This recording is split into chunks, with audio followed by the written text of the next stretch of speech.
خاکروس قرمز که بهش تراکوتا میگن که از رودخونه قرمز همین شهر آگانوس یافت میشه و خاکروس سفیدم کائولینه که از کوهپایه‌های کاپادوکیا هستش.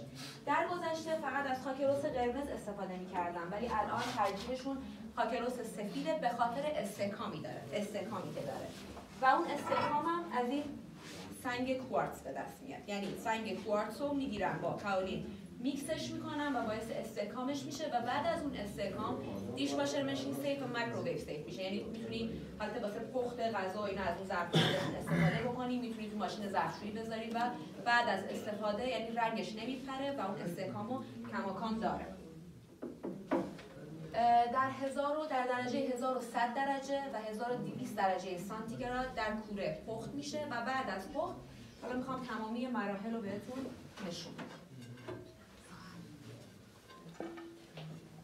در مرحله اول با چارکو یا همون زغال سیاه خودمون میگیرن نقاشیش میکنن، بعد از اون با رنگ‌های طبیعی که از طبیعت میاد رنگ‌آمیزیش میکنن و به یه منظوری تمامی مراحل در این مرحله به اتمام میرسه.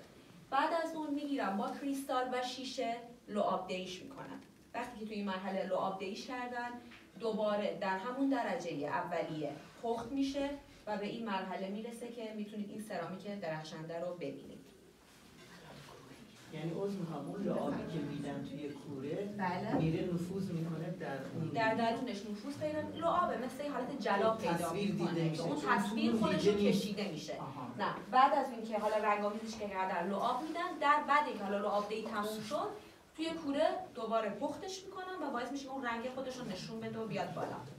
و تمامی مرحله ها حالا به غیر از این که ما توی کوره میذاریم کار دست کامله، یعنی از صفر تا صد، چه رنگ‌آمیزیش چه شکل دهیش همه چیش صفر تا صد یعنی کار هنر دست اساتید هستش. اون خاک کائولین که گفتین مواد اولیه چینی نیست؟ از کوهپایه‌های کاپادوکیا چینی نیست؟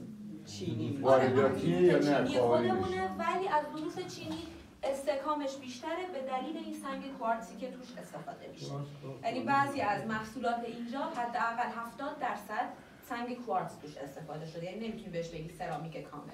بیشتر محصولات سنگیه، یعنی قاطی با سرامیک. باز میخوام پس لعاب اینا با یه ضربه نمیپره؟ نه با یک ضربه نمیپره. یعنی یه حالتی خیلی بعد اینکه حالا استفاده کردی چه میدونم شستیش توش غذا خوردی و مراحل این رنگ میمونه و ثابت باقی میمونه برات. ولی خب ما توی گالری از خیلی لول‌های پایین‌تر داریم تا لول‌های خیلی بالاتر. یه سری از محصولاتمون اصلا کوارتز نداره. یه سری محصولات رو می‌بینید که حالا